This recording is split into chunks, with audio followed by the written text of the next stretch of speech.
Hey everyone, thank you for listening to another episode of Spoiler Force Podcast. You can find all episodes on any podcasting platform like Apple Podcasts, Spotify, SoundCloud, and watch episodes on YouTube. Don't forget to like, share, and subscribe, and make sure to follow Spoiler Force on all social media platforms at Spoiler Force Podcast. What's up, everybody? This is Rico Fajardo, and you're watching Spoiler Force Podcast. I will be your hero.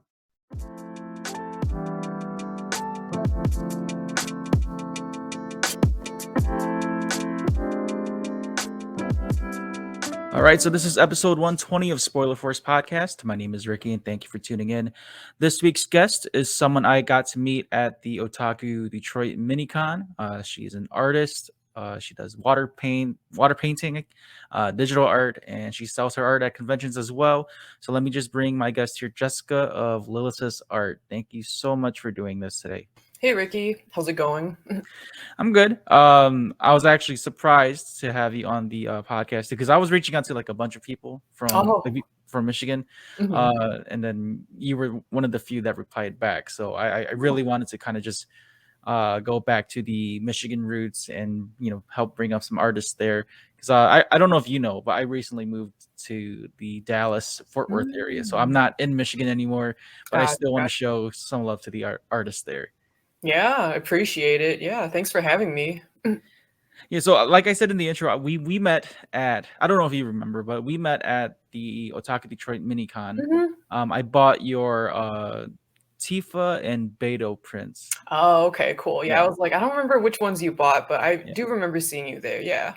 Yeah, those are back at my house in Michigan. I didn't bring a lot of my stuff with me. So as you can see, my wall here is like really plain at the moment, but I'm planning to do some upgrades eventually. Yeah, but come back in waves. Yeah. I let's just I just want to dive into, how did you get started with art? Because I find it really impressive when I see like a lot of local artists starting to have their own vendor booths and stuff like that. So like that's why I've been talking to a lot of artists these days as well. Yeah, so I've actually been drawing since I was a little kid. So I was just like almost like came out of the womb holding a pencil, you know what I mean? So like always drawing, always doodling ever since I was growing up. Yeah, like as a kid, they were like, what do you want to be when you grow up? I like only ever wanted to be an artist. But then because I like, grew up in an Asian household and stuff, that was just like a pipe dream. So I mostly focused on like academics and stuff growing up. So drawing was just a hobby for me back then. But then it was like after I graduated college, one of my friends that year, she was like, hey, I managed to get a Youmacon table. I was like, oh, can I split it with you? So this was in 2016. And so she let me split it with her. And since then, we've just been tabling. So when we first started, I think I had like 5 or 6 prints. She probably had like 10 or 15 prints. Our table was like super tiny. We split it. And then through a good chunk of 2017, we would just apply to cons together and then split the table. And then towards the end, we each built up our own portfolios, and now we both table separately. So yeah, just kind of like hopped right in and just started going for it, basically. Youmacon, that's a pretty big convention to start off with too. Yeah. So was that pretty intimidating, just going straight into like the big anime convention in Detroit? Kind of, because I'm trying to think, like, at that point, I had been to Youmacon a few times, and Shudokan was still around, so I had been to that a few times. And those were like my main 2 experiences with cons. Oh, I think I had attended Fanime once or twice. So I like kind of had a gist of like what it looked like to be in an artist alley. But luckily, there's actually a lot of resources online. Like there's a Tumblr blog called How to Be a Con Artist. And then there's like a whole Facebook group for a lot of people who table at conventions a lot. And so we just did our research and just kind of did our best, basically. So what made you decide to do like prints? Because I know that there's artists that do like buttons and stickers and like a bunch of unique stuff that I've never really seen. Like now that the convention scene is growing, there's like more options to buy stuff. So did you start off with prints? Yeah, so prints I think are actually the easiest to get into because you don't need a whole lot to do them, right? You draw the picture, either traditionally scan it in, edit it, or you do it digitally. And then to print it out, you can either print it at home or print it through like a third-party service. So like, you could probably just go to Staples and get prints done if you really wanted to. So because of that, there's like a pretty low barrier of entry for that. If you wanted to start out with like buttons or charms or something, buttons you have to either go find a place to make it for you, which can get expensive, or you have to like buy a button machine and all the parts, and those can get expensive too. And then for things like charms and enamel pins and stuff, you have to go find like a manufacturer. So that's like, that involves a lot more research, a lot more like, you know, calling people and probably investing upfront in order to like get samples made, quality check it. So prints were just kind of the easiest thing to hop into. What was your first set of prints that you sold then? Like what did you start off with? So the prints that I had, so it was 2016, which meant the big fandoms were like Pokemon Go and like Voltron.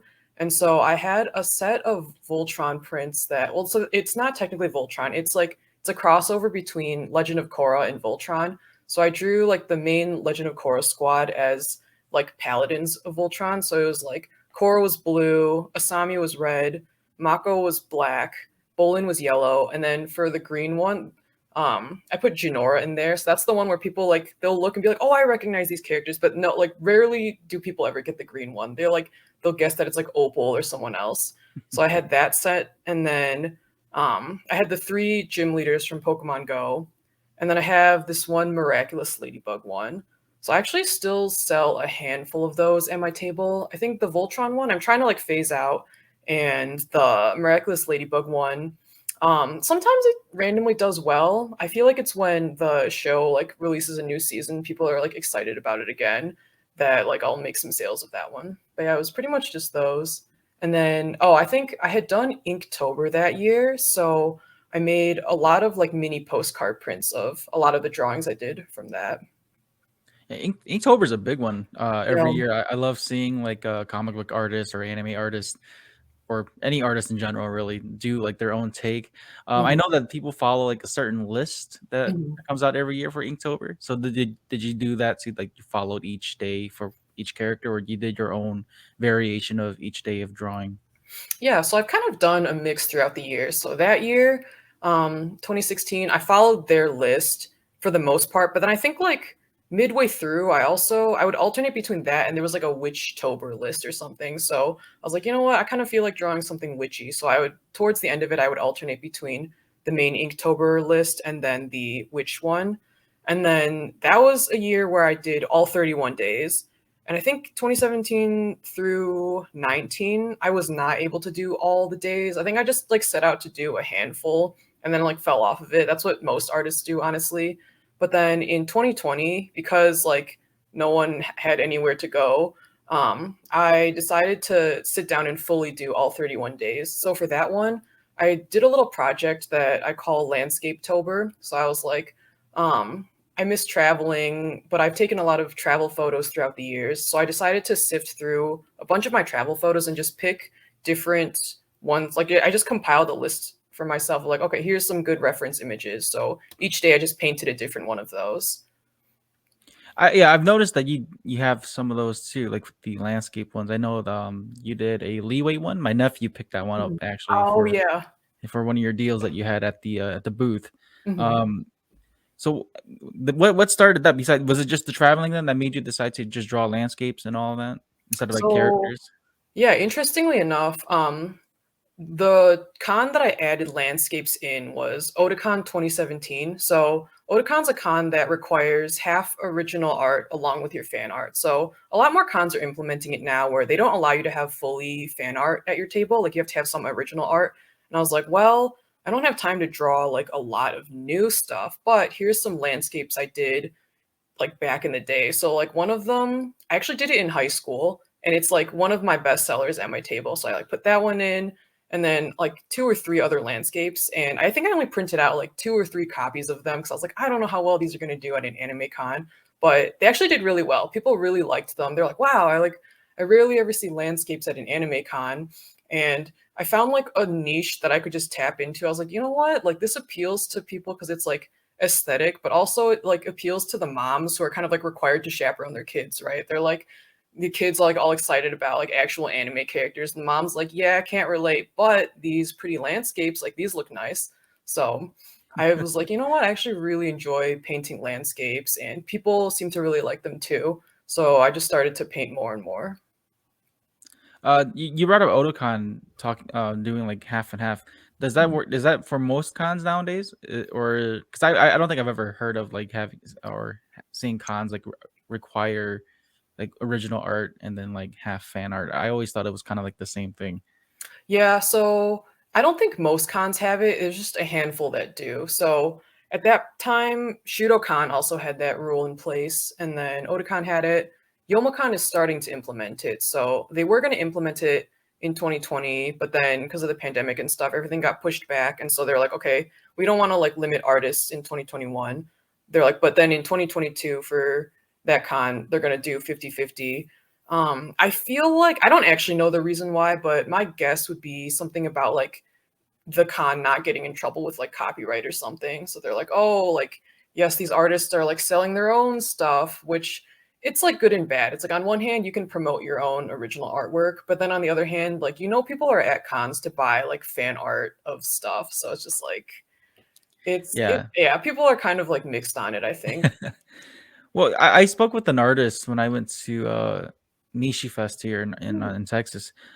She was telling me that that like there's like it's a very fine line because like there are vendors out there that'll sometimes like sell other people's art and try to Mm, like push it off as if like it's their fan art or it's something else. So I can see why conventions are starting to implement those rules, not mhm. just for like copyright reasons, but for I guess to protect the other artists too.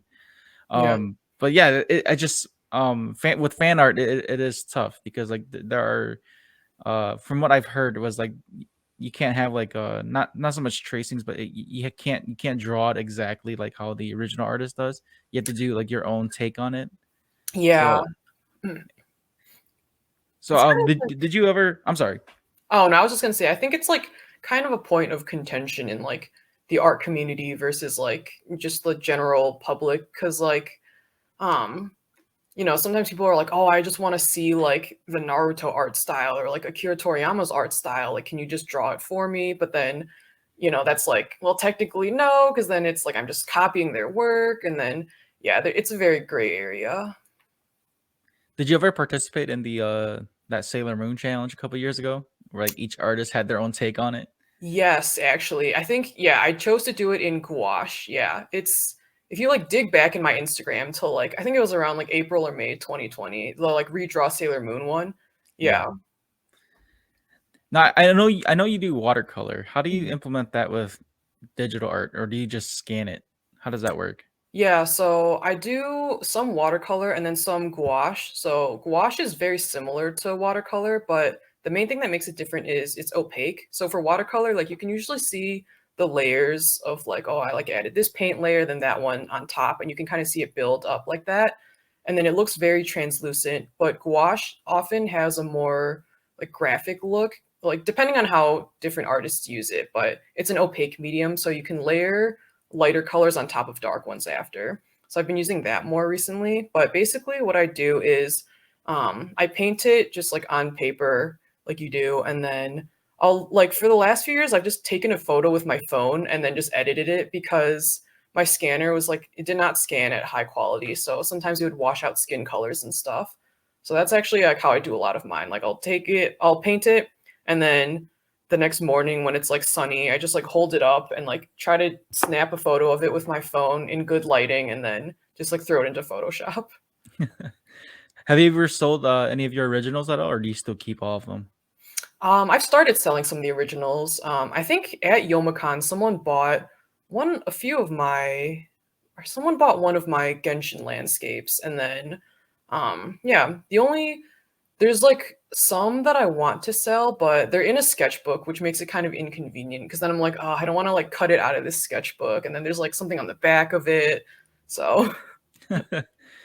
Well, hopefully, maybe once it's filled, you could do like an auction or something for that. Yeah. Because usually projects like that, people are really into. I know that Art Germ does that too. Like he'll do his I believe it's Inktober, but Art Mhm. Germ does that. He'll like I actually won a contest that he did a few years ago, and it was just pretty much the book, but Mhm. it was just like pictures that he took of his photos and Uh-huh. compiled it into a book. So Um, usually I think that's what artists try to do. Like they'll just try to like compile everything together. That way you have like a book of the entire thing. Have you ever thought of anything like that before? The closest thing I've done is I actually filmed a sketchbook tour of one that I finished like kind of end of last year, and so that's up on my YouTube channel. But I've seen other artists like scan it all in and then sell the pack on like Gumroad or something. But I haven't considered doing that. I'm not sure why. um, so with all these conventions coming back, are there any that you're planning to go to besides like the usual like YumaCon or some of the other ones? Or do you ever like go out of state at all? Yeah, so I actually have an out of state one next weekend. So the first con that I have coming up is this weekend in Grand Rapids. And then I guess at the time of recording this, I'm not sure when you're going to post this, but as of this upcoming weekend, there's one in Grand Rapids that I'm going to. And then I'll be at Indiana Comic Convention next weekend. And then I have MetroCon in Florida. And I've applied to a bunch of other ones as well. So I applied to Otakon, I applied to Youmacon, applied to San Japan, which is in San Antonio. What else do I have? I think those are the main ones. I applied to Florida MegaCon. I think I got in, but I'm not sure. It's like kind of confusing right now, but hopefully I'll be at that one. And then, the biggest one is Anime Expo. So I did manage to get an Anime Expo table. So I'm actually really looking forward to that one. Nice. I've only been to Expo once, Oh, and that yeah? was in 2015. I got lost in Artist Alley and spent way more than I should have. But yeah, just I love Expo. If I could go back to that event again, I probably would. But since I'm here in the Texas area, there's so many other ones here. Yeah, I probably won't leave for another good 2 years. makes sense. For Expo, I know that there's tons of artists that apply for this. Is it just more like the luck of the draw type thing, or they actually look into like what you've done with your I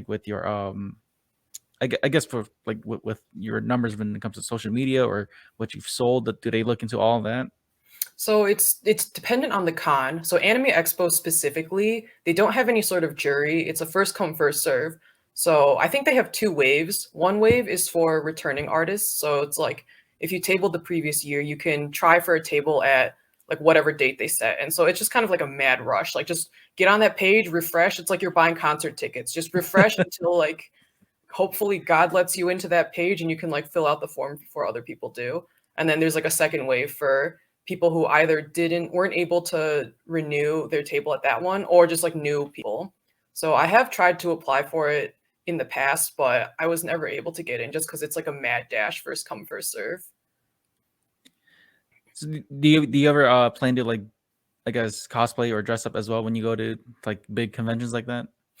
Oftentimes I will. The main thing that holds me back is like luggage space because like if it's a local con and I can just drive out there, then yeah, I'll probably cosplay. Like this past Youmacon, I cosplay each day of it. So on Friday I was Tifa, on Saturday I was Beidou, and then on Sunday I was like Wei Wuxian. I don't know if you know like MXTX or like MDZS, but it's like a Chinese novel. So I cosplayed a character from that because like Yomacon's like local and I can just drive to it. So I don't have to like pack my cosplays or anything.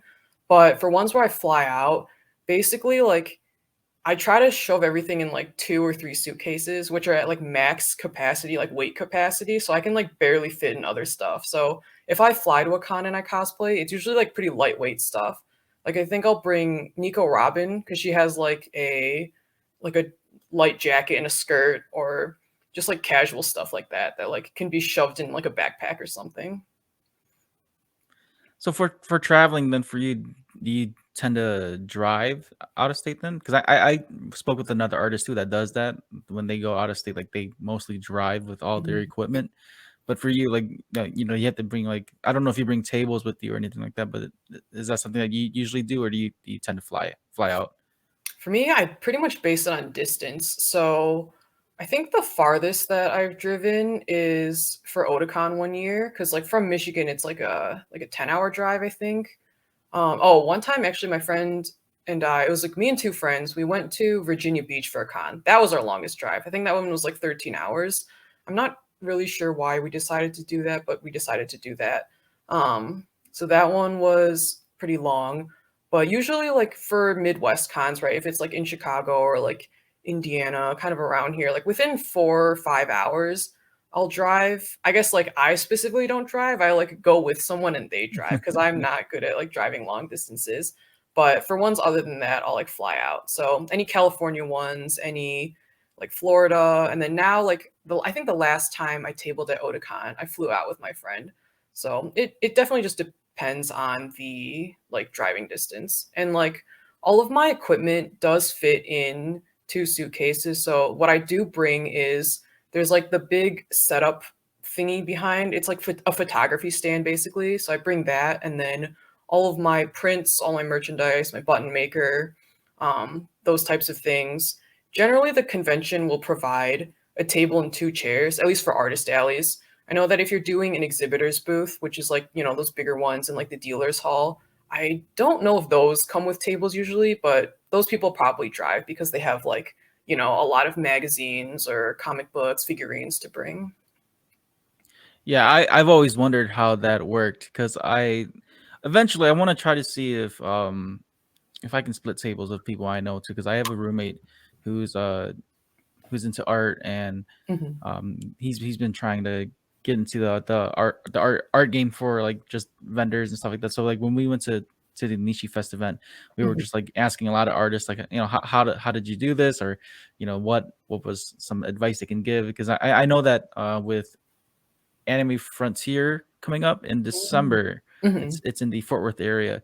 Their tables aren't that bad. I looked online; it's $200 for a table, and then like an extra 100 for a corner slot. So that's actually not too bad. Yeah.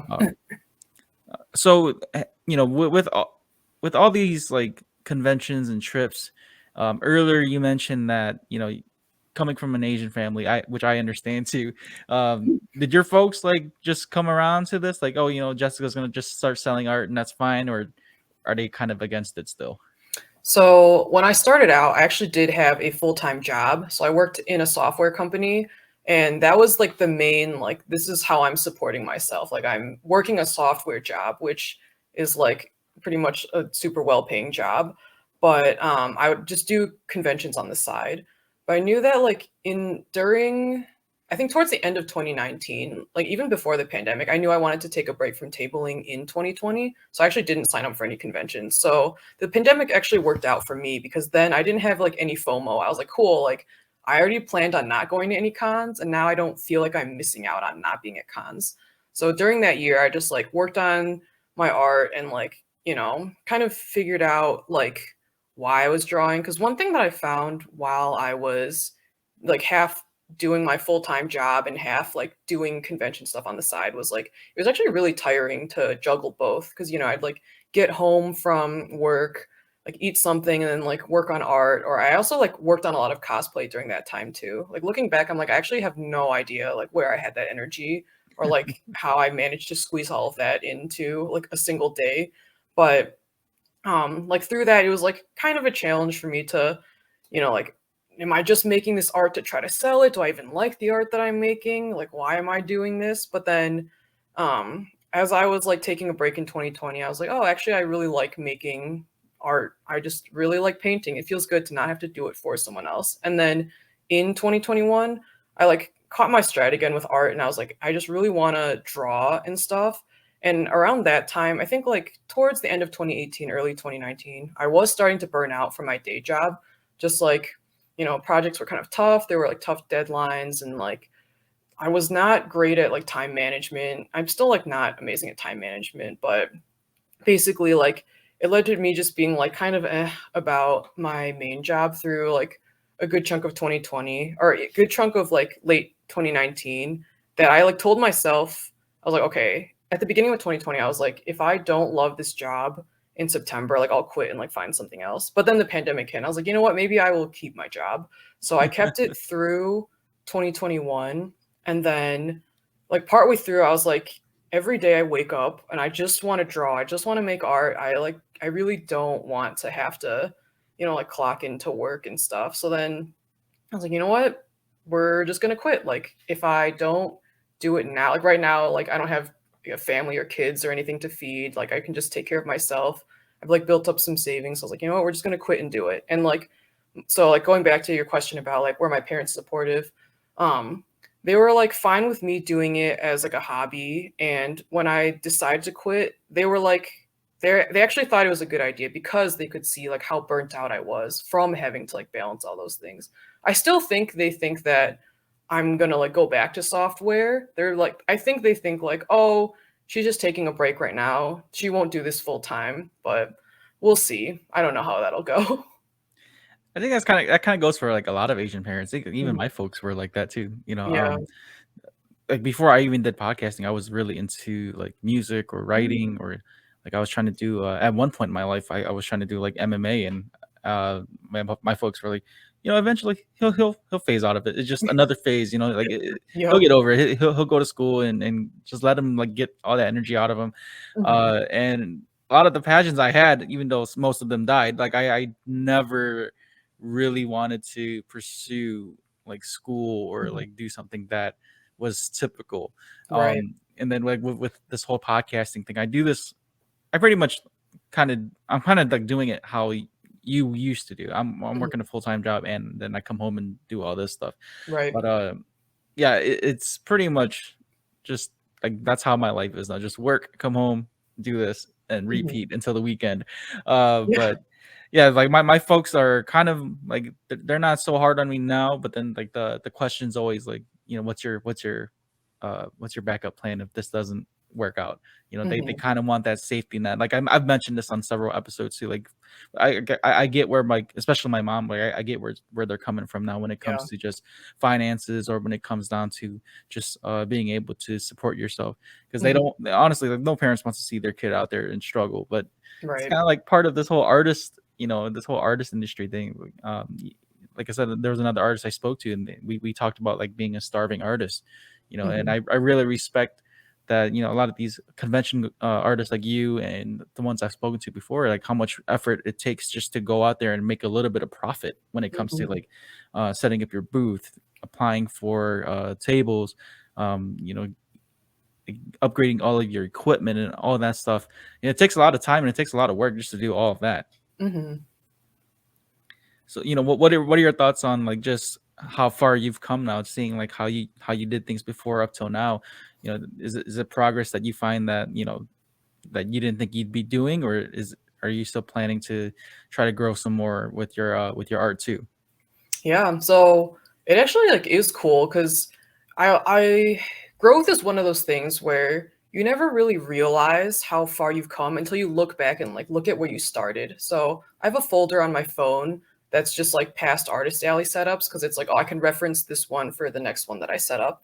And like every once in a while, I like look back to the way beginning of that first Youmacon table I had with my friend, and our like 20 prints between the two of us. I was like, wow, like we've really come a long way since then. Like each of us have like developed our own styles. We have like full tables. I've like grown a lot in just like skill set and like I guess the identity of my art, like what kind of art I want to make, as well as like the relationship I have with my art. Because like for a while, as I was struggling with like, oh, do I just try to like draw this thing because it's like the hot new show right now, like that's what everyone's doing, or do I like listen to what I really want to draw and like paint that type of stuff? So I'm like, I am proud of like past me for like sticking with it and just like trying, I guess. And like when you were talking about just like, yeah, like how our parents want the best for us, it's just like, yeah, that is like why they worry. It's like they do want to see us just succeeding and like not having to suffer and like work hard the way they did. But it's cool that like even though despite that, I guess like looking back when I was in high school and stuff, like this like social media wasn't as big as it is now, right? And so social media's opened up a lot of opportunity for artists, because like I'm pretty sure back then like cons weren't that big. Artist alley tables, like I think I've talked to some artists who like tabled around that time, and they were like, yeah, I just like had my like 5 or 6 prints. I like called up the con like couple weeks before, like, hey, do you have an artist alley table? They're like, sure. And then they just kind of like let you in. It was like a really small thing, but now it's like it's a huge thing that people are doing full time, and like there's a lot of resources online for artists to like build a platform and just like put themselves out there. So like in terms of like future plans with art and stuff, the main thing I've been trying to focus on is building a YouTube channel, because like I've seen there's a lot of artists that I admire on YouTube. Like they'll post, sometimes they'll do painting videos where it's like them painting and kind of talking about their process. And I like seeing those because it's cool to see how other artists work with a specific medium or how they approach specific drawings and whatnot.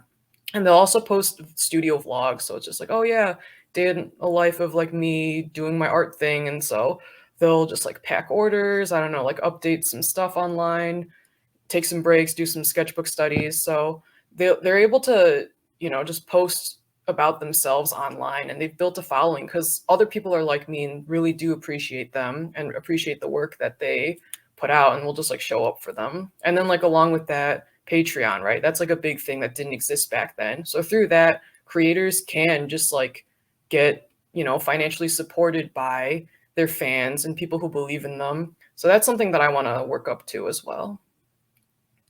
Yeah, I think it's great with like platforms like YouTube or even Twitch. You know, a lot of artists are doing that to find ways to make income on the side when it like, because I know that with these conventions, that's kind of like more of the I don't want to say the big part of your income, but like that, you know, it's where you get the most like what's the word I'm looking for? Like you get noticed the most because it's in person and you get to meet fans and build and network outside of just, you know, being at home. Yeah, I've seen some of your YouTube stuff. I know you did like some I know you do like TikTok videos too, right? Like you do like quick video edits of like your water painting and all that stuff. Yeah, I've so been oh god. Oh yeah, I was gonna say I've been trying to grow on that because like it's funny, like TikTok is not actually a platform that I'm like super interested in. I know people are like really, really into watching TikToks, but in general, I just don't like watching videos on my phone. So I'm like not sucked into it or anything. But then I have heard other artists be like, yeah, just like if you post consistently on TikTok, like the algorithm actually treats you a lot better than like Instagram and stuff, and you can like build your audience better. So I'm like, all right, maybe I should just try making TikToks. Yeah, and you'll definitely get more like views from these younger the younger audiences too, because that's all they really do now, just watch shorts. Because I know that like a lot of like long I guess what's the right, how can I word this, like videos that are longer in length when it comes to time in long form content. Exact, thank you for that was like slipping my mind. Long form content tends to not hit like the younger audience, where it's always more like people like my age or older people that'll listen to like podcasts or watch like, you know, whole episodes and just stick to that. But like a lot of these younger people, man, their attention span's like not short, but it's very quick. Yeah. If it's not interesting in like the first 5 seconds, they're just gonna swipe past it. Yep. So I think, you know, with the whole TikTok route, it's great to start on that first. Like I've been debating on doing TikTok too, because like I don't know what I'll be doing. Probably just do like highlights of my episodes or something. I'm not gonna go out there and record myself dancing or anything. That's ridiculous. I've seen people do it. I still don't get how people or like why people do it. It's just, I don't know. It makes me cringe at times. Part of me thinks you just have to love the process of it, right? It's like that's the type of thing where like you can try doing it for clout and like maybe you'll get lucky, but I think it's more sustainable if you just do it because you enjoy it. But there is one thing I like about TikTok though, is like there's teaching people how to edit videos with like and mixing audio and doing different camera angles and like different just different shots. Like people were doing like, I don't know if this was trending at one point, but when people would like walk through the door and it's like you just had to cut the frame at the right time to make it seem like you could just walk through the door instead of just you know, doing some really cheap edit on your computer or on your phone. So like I think that was really cool just to see kids do that. Like I have some younger cousins that are doing like all these tricks on their cameras, and I'm like, how do you even do it? I can't even do this on my laptop. So like it's really unique to see that. If you want to start your own podcast like Spoiler Force, then sign up with Buzzsprout. Buzzsprout has helped hundreds of thousands of users like me to begin their podcasting journey. With easy-to-use tools, you can effectively get your podcast into different platforms like Apple Podcasts, Spotify, Amazon, iHeartRadio, and more. You can view your stats, create audio clips, and even have your own podcasting website. Buzzsprout offers ideas, tips, tricks, and tutorials to help you improve your podcast. Follow the link below, and once you sign up, you'll get a $20 Amazon gift card. This will let Buzzsprout know that I sent you and will also support Spoiler Force Podcast. If you want a simpler way to record both video and audio for your podcast, then sign up with StreamYard. StreamYard is the perfect program to create podcasts, host live streams, and even do video calls. There are many tools that can help you create and design your own personal studio. You can screen share, read live comments, and stream to different destinations like Facebook, YouTube, and Twitch. You can also download your video and audio once you're done with your recording session. Follow the link below, and once you sign up with the basic or pro plan, you'll earn a $10 credit to use for StreamYard. Happy podcasting. Kind of just going back to your art here, Jessica, like what inspired you? Like what made you decide, like, man, I just want to do this? Because now that we've spoken about like you going to conventions and stuff, like I want the fans to know, like, how did you get, like, what made you start it? What ignited this fire to just start drawing? Like from the way beginning, like when I was a kid, or just like why? Yeah, like, was it like a show or something that you watched, or was it always around you and that's why you like got into it? I actually have no idea. Like I've literally always loved drawing. Like as long as I can remember, I would just be drawing stuff. Like even as like a 4-year-old, like a kindergartner, like first grader, I just really liked drawing in general. I don't think I always drew anime back then, but what did I draw? I don't know. I just drew like whatever we were supposed to draw. Like in art class, I was like, here's an assignment. I'm gonna draw it. Like this is fun.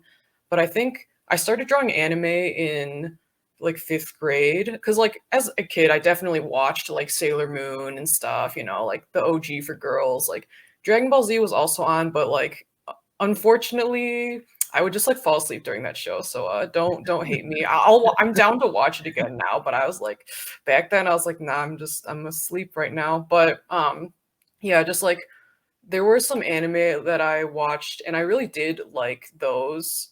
And I was like, it would be cool to draw this style. But one of my friends, like, yeah, it was in 5th grade, where she was like, hey, like, we should just like draw anime and stuff. And I think like it was like, did your school ever have like Scholastic Book Fair? Yes. Yes. I I love those. like those kind of like brought up bittersweet memories because Oh no. like, okay, well, it depends on how your take on this, right? For Scholastic school fairs, like growing up, I used to never be able to get some of those books up Mm, until like I was maybe middle school. Like mm. my folks, to them it wasn't anything really, but when you see kids get that stuff and like they get, the teacher comes out and passes out like what you pre-ordered. So I think my folks kind of noticed what I was into. That's actually how I got into manga, was because of these Oh. Scholastic school fairs. They had like the big shonen jumps with like each Mm. chapters of like different shows and whatnot. Yeah, because I remember there was one Scholastic Book Fair that they had Yotsuba. So I don't know if you've heard of that manga, but it's about this little girl. I think she's like 5, and it's a slice of life just about like her vibing with her neighbors. Like she just kind of does whatever, just like acts like a 5-year-old, and it's like really adorable and stuff. So my friend was like, "You should read this. It's really good." And I did. I was like, "Wow, this is really great." And then so I started looking into. I was like, you know what? I can just like go on the internet and look for other anime that exists. So like from that I got into like Naruto and stuff. Naruto was the main thing I was into in like middle school. I would doodle Naruto characters like on the sides of my homework like all the time. It was just like, Same for me. but I was like better at drawing girls, so I think I mostly drew like Sakura and Ino because I was like, yeah, I don't know how to draw the guys, so just little Naruto characters on the sides of paper. Sometimes the teacher would like comment like nice drawing or something. But yeah, I I got just like that too. doodle on the side a lot, like through middle school and high school. Just kept going with it.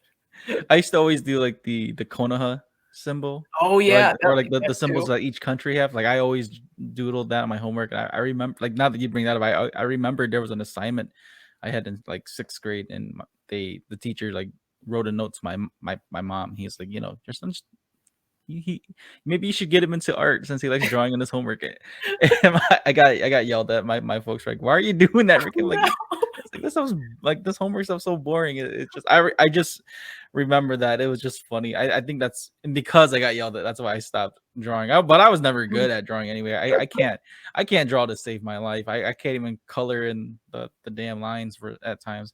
So like, I can describe it to you, but I cannot bring it to life with like my drawing or even my coloring. I feel like if you enjoy it, you should still just like get into it, right? I feel like a lot of times these days we think that like, oh, I can only do this activity if I can like get good at it. But I think it's also important to do things even if you're not good at it, but you enjoy it. Yeah, I enjoyed, like, just art in general. That's why, like, I have more of an eye on just like just fan art type stuff, because I've always wanted to be good at drawing. I just, over the years, I was just never good at it, and I just accepted my fate. I was like, all right, this is something I'm not meant to do. Like, and it's funny because like a lot of people in my family they're really good artists. Like they do, like a lot of them do like technical jobs. Even my dad, he doesn't do well with freehand drawing, but he's really good at like looking at a photo or like a sculpture, and he'll draw that. And I didn't inherit that talent at all. That just skipped over me. So that's why I enjoy like going to Artist Alley. I enjoy looking at like comic books and manga, and just like sometimes I'll even buy comic books just because of the cover and not even read the book. I've done that. Yeah, I have a bunch of comics at home back in Michigan that like my parents were. I was bringing the boxes over to their house because I had no more room where I was at, and they're like, yeah, you got a problem, Ricky. You got to stop buying these books. If you're not reading these books, you need to stop buying. But yeah, like with art itself, that's something that I've always been fascinated with. I love seeing people's different styles, especially when I started reading comic books, because I grew up with the whole anime stuff. So I'm very familiar with the anime, like the artwork, the art styles, like the big eyes or like the big poofy hair, the 90s, muscular Dragon Ball, Oh yeah, alpha male look. So like that, and then comparing it to what in the States, but like what they showed, with like Batman or Superman, or even like some of these the Marvel comics, like how there was huge differences in how they drew in the East, like they drew in the Eastern side of the world versus over here in the West. And for you, Jessica, was that something that you've kind of like contemplated with, like what style besides anime, like were you ever gonna try to do like comic book style art, or go towards like more Americanized cartoons at all?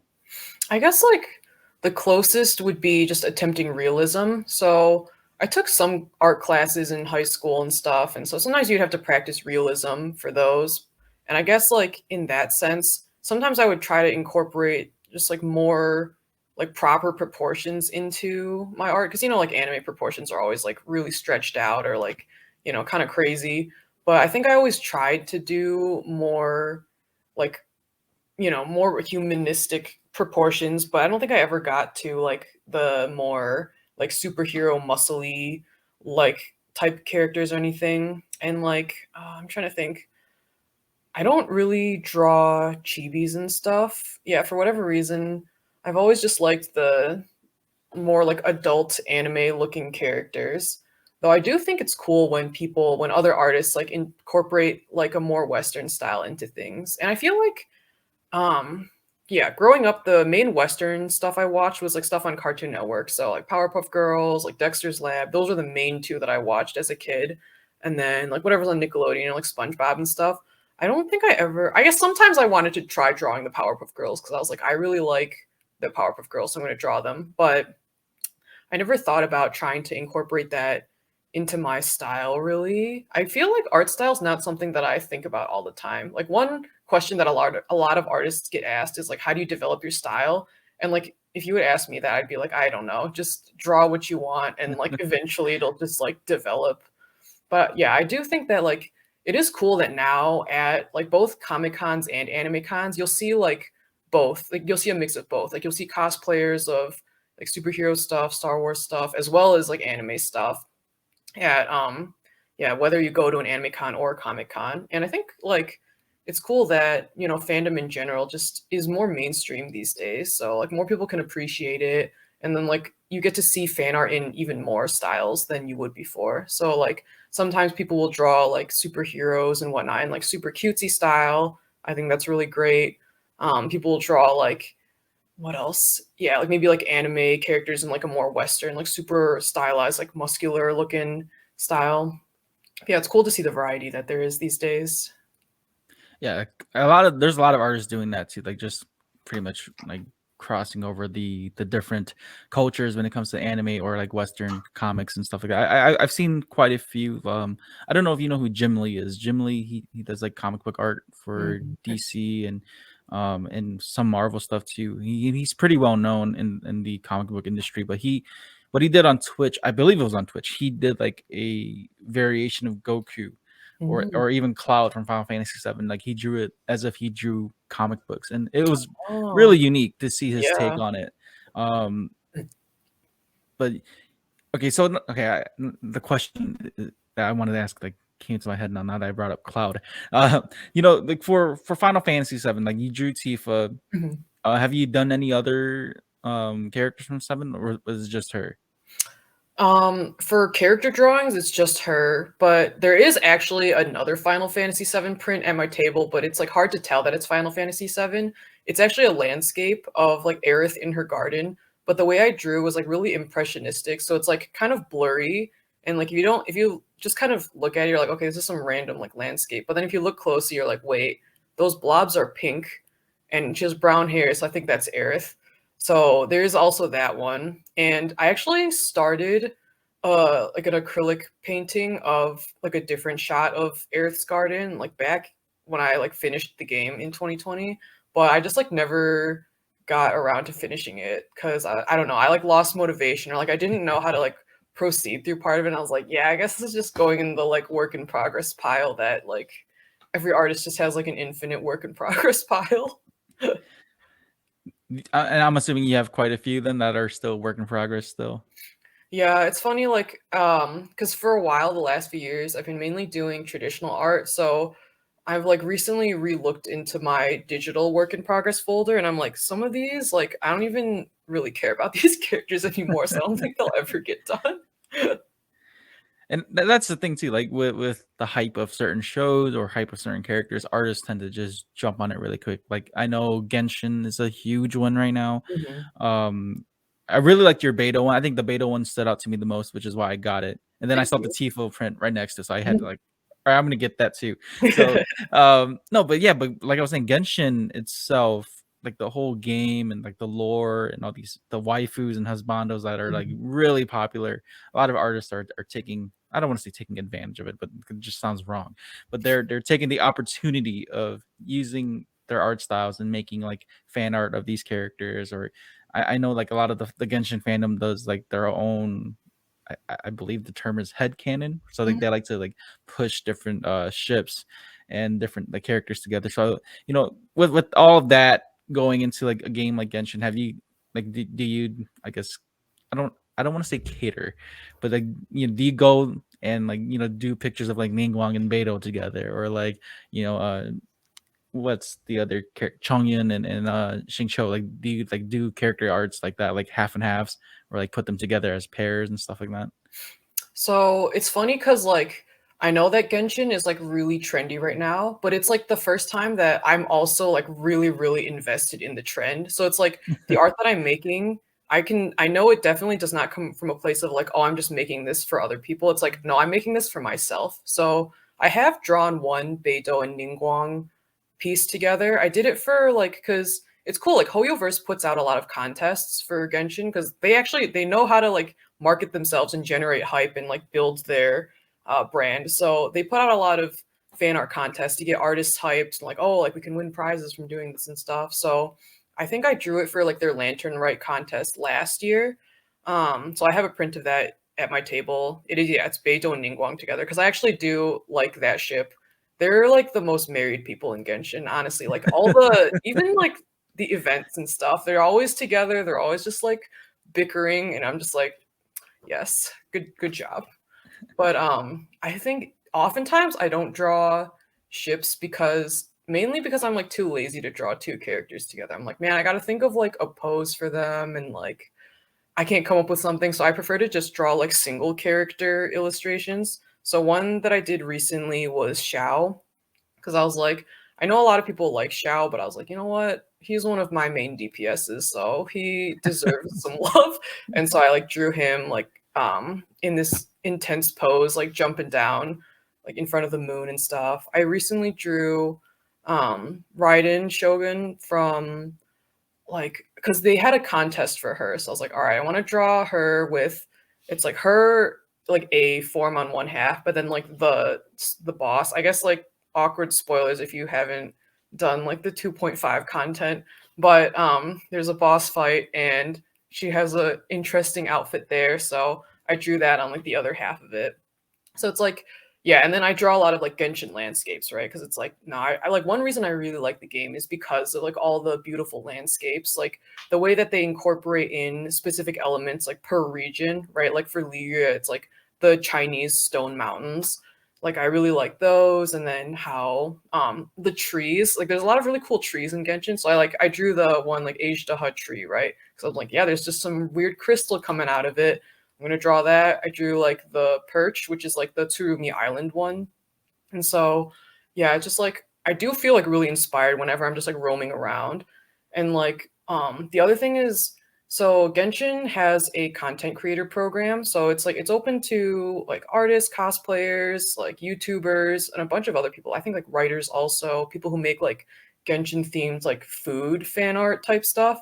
And so I applied for it and got into it last year. So that actually keeps me like kind of churning with like trying to draw new characters and stuff for just to like be a part of the program basically. So like, yeah, it's like those, there's specific big illustrations I'll do, like my Beidou one, maybe for a contest, maybe because I just like the character.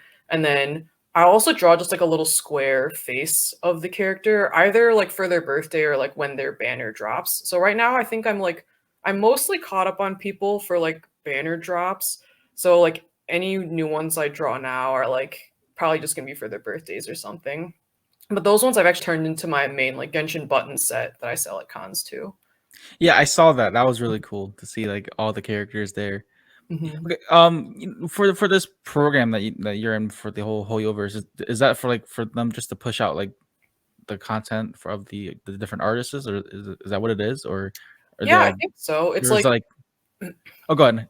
oh, I was gonna say, I think they like want to give back a little bit to, like the community and stuff. So they do like give out Primo Gem prizes. Like it fluctuates per month, and so you're not really like allowed to say how much you get. But yeah, I think they just like want a way for to like one like hype up their uh the stuff that they're making, like new events, new characters, new content, and then like reward artists to, or like artists, YouTubers, whatever, to like keep making Genshin related content. So it's like I think it's a smart way of marketing, right? It's like, like people are already going to be drawing fan art, and it like doesn't really cost them anything monetarily to like reward them a little bit for drawing it, and then it like entices more people to want to either make cosplays, make art, make videos about Genshin. So it just like helps them build traction and keep growing. Yeah, whatever Hoyoverse is doing though, they're playing the game right. Yeah. Like they are so good at marketing when it comes to just new characters, Mm-hmm. the patches, the updates. I know like people didn't like certain patches, Mm-hmm. but they still kept playing the game. Yeah. And then like the whole gambit system of like the gotcha system, or like just getting the new characters. I know that with Ayato, a lot of Mm-hmm. folks were trying to get him. I'm skipping his banner. I'm saving up for Ayaka's rerun. Ooh, nice. So yeah, I'm saving up for it. And I got lucky with Raiden's rerun too. I finally got Raiden. Nice, Before, nice. yeah, so I won the 50-50, so I was like, Ooh. yes. So like I know I had the voice actress for Raiden, the English dub actress on Yeah. the podcast. So like I tagged her on Instagram. I was like, oh my god, thank you so much for letting me get the character. Like I was so excited to finally get Raiden. But then Yeah. ever since that, I've been so busy, so I haven't been playing. Mm-hmm. Yeah, Genshin itself, man. Like I cannot say it enough. Like this game it has taken the world by storm. And Mm-hmm. I think one thing I really do enjoy besides like the artwork that this game brings that's great in this game is the music. Like Mm-hmm. I love the music. I love all the leeway music. Yeah. I could just like edit to stuff, edit videos and listen to that music all day if I could. Mm-hmm. Yeah, I think like when Zhongli's trailer dropped, like so I think yeah, I started playing Child's first banner, so like November 2020. So then like Zhongli was like the first character that was like, oh, this is the new next character. I was like, cool. But yeah, his trailer, like his theme song, I was like, this is the best song I've ever heard in my life. Like last year, I would just listen to it on loop, like over and over and over again. It was it was my Spotify #1 song by like a mile. It was great. I was like, yes, this is what this song deserves. I was like, if this song isn't my Spotify #1, I'm like uninstalling Spotify. Like that means it's broken. Yeah, Zhongli is my favorite character in the game. Mm-hmm. Like I tell everyone, or at least the people I know, like out of all the characters that I enjoy story wise in Genshin is Zhongli. He's such a Chad. Like he's so chill. He's so chill. Like the dude's super wise. All he does is just drink tea. So like it's really cool that that this character like stands out, or at least for me stands out. Yeah. I'm trying not to lean so much on using his shield so much, but I can't because that shield helps me so much because I don't dodge a lot in this game. I hack and slash a lot, so I just go in there just guns blazing and hope for the best. I was so mad when they added in like the patch with the wolves and stuff because it's like they're clearly trying to like nerf shield meta. I'm like, please just let me, like, I don't like running healers on my team. It's like a waste of a slot. Like I want, the way I play the game is like I'm definitely like a waifu over meta player. And, like I just want to play the characters that I want to play, and I'll like work harder to make them work in Abyss and stuff. So I'm just like, please let me play who I want. Like don't force me to play a healer. I don't want to play one. Wait, so who's your main squad right now then? I guess it like varies. I don't even know how to like fully say I have a main squad because for the most part, for a while I was like, the way I was running in the overworld was just whoever needed friendship, I would just like put them in the party. But I think I've gotten everyone to like friendship 10 except for Ayato because he just came out. So like my main commissions team right now is like Ayato, Yunjing because I got her to C6 like on this banner, and then Bennett because you need a healer now, and then Toma. I was like, you know what? I really want to run Ayato and Toma together, and this is how I'm going to make it work. Like, is it great? Like, no. Does it get the job done in Overworld? It sure does. But did you see Six Bennett? I did. Yeah, I was like, you know what? I play enough characters that have like elemental overrides that I was like, it doesn't matter if he's C6. And it's actually helped me a lot because like the current Abyss has like a bunch of lectors in it, right? So I'm like, at one point, I'm like, all right, just throw down Bennett and you can just start using his normal like attack like within his thing because it'll like apply pyro and stuff. So that helps break down shields. I'm like, I have one more way of shield breaking than if I like didn't have C6 Bennett. Yeah, that the same thing happened to me. Like I C6 Bennett and all my friends were on my case about it. They were like, why'd you C6 him? Like keep him C5. And then like come to like either I forgot what mission or what Abyss it was. And then like I had a cousin playing my account and he used Bennett. I was like, you see, it worked. It saved you. So like, you can't talk trash about C6 Bennett. But yeah, I was one of the few. Like I don't know why it's such a trend to not C6 Bennett. I know like people get some sort of form of hate because they want to keep them C5 because like they just don't like having all your attack being pyro, but if it works out at the end. Yeah. Part of me feels like it was just like a thing that carried over from early Genshin. It was like maybe like early theory crafters were like, oh, if you like C6 him, it messes up physical Kaching, and she was like pretty top tier like back in the early days. So then from that, people just like that was just one of the things you told your friends as they like joined. It's like, oh yeah, just like don't do it because it's bad. Like don't remember why, but like it's bad, right? Just like like those types of like almost superstitious things at this point. Yeah, I still need to work on like building a solid team for the Abyss because right now I run heavy on just like Diluc, Zhongli or like Bennett, and then I throw in like a random fourth slot. So like I run really heavy on my attackers, and then like seeing how even like with the national team, just the all 4 stars, but they kill it in most of the Abyss. I'm like, damn, I need to really focus on the characters that I don't really want to play. And it's annoying though, like because with Abyss, it changes like every patch, so you kind of just have to roll with the punches. Like I think this last Abyss, the teams that I ended up doing where I was like, okay, I really want to use Ayato. So I put him on one team. It was like Ayato, Kazuha, Diona, and like maybe Kaya. And then the other half, I think I had to do a different one like per floor. But the one that I did for 12-3, it was like Eula, It's only who else? Probably Raiden, and then maybe like Chongyun. Just like I was like, I don't know. We just need to break this like Lecter's shield. I think it's like the 2 Abyss Heralds. So it like you just have to kind of see what's there. Because yeah, and then the previous Abyss, it was like more bosses, but right now it's like more mobs. Probably because of like Venti rerun. They're like, we gotta throw in some enemies who are like grabbable by Venti ult, so people will pull Venti. Yeah, I feel like Animo, there still hasn't really been anything that can like beat it, I guess you can say, or like nerf it, because I know a lot of folks are still, or at least from what I know, are very heavy with like the swirl, and especially like with what's her face, the I can't think of her name. Sucrose? Beidou's just, yeah, Sucrose. Oh, like, okay, how OP she is too. Mm-hmm. You know, like all you really have to do is work on her elemental mastery, and she's pretty solid. Yeah. But like, yeah, I finally got to work on my Kazuha, and I was like, why didn't I work on him when I pulled him? Because I got really lucky. I pulled him like the 2 days before his banner ended, and I was just like, you know, it's whatever. I'm not thinking much about it, because at this point in the game, I wasn't even that far to know his background. I just pulled him for the hell of it.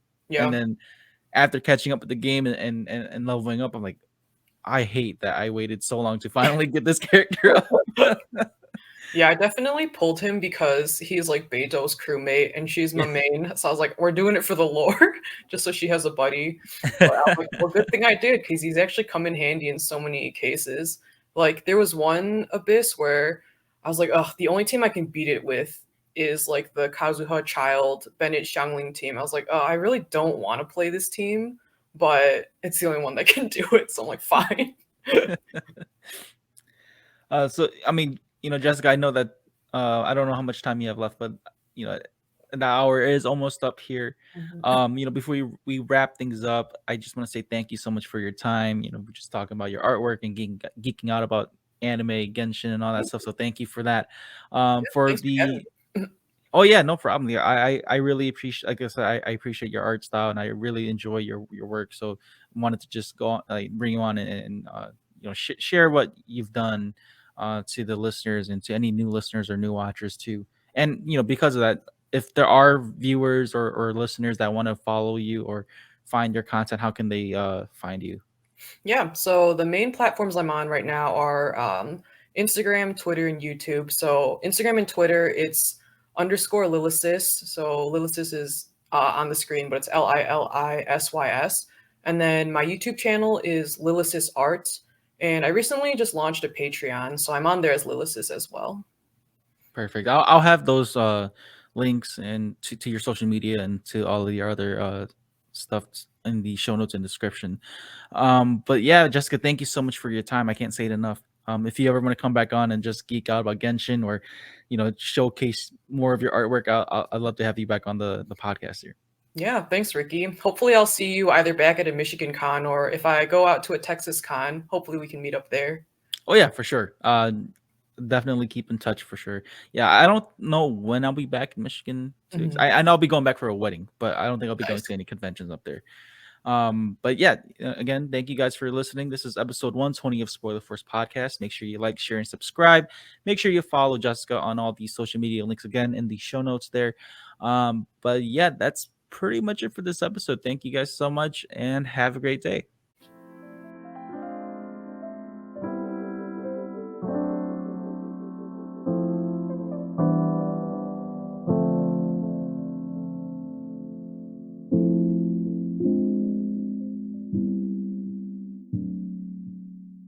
If you enjoyed this episode, make sure to give a review and rate Spoiler Force Podcast. If you want to get all Spoiler Force updates or even peeks at behind the scenes, you can join the Spoiler Force Discord community. And if you'd like to show support, give tips, recommendations, sponsorships, or any collaborations, you can email me at rickyvang92@gmail.com.